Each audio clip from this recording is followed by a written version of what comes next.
human trafficking. This is a non-bailable offense po. So hindi lamang po si Alice Guo yung sinampahan po ng kaso. Base po dito sa hawak ko po na order ay si Alice Guo and 14 others po. So may utos po ngayon ang RTC Pasig po para ilipat po si Alice Guo sa Pasig Female Dormitory po.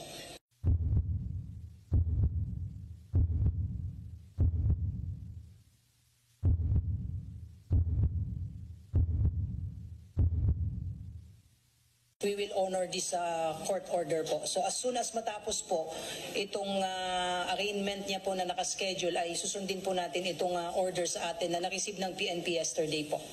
Po doon sa Pasig ay binalik muna natin sila dito para makuha po yung mga gamit and dumaan po sa proseso. Kailangan din po kasi nga magsagawa ng mga medical examination, physical examination ng PNP prior turnover po. So ganun din po ang magiging procedure po dito kay Alice Guo bago natin siya i-transfer sa Pasig, probably today po yan.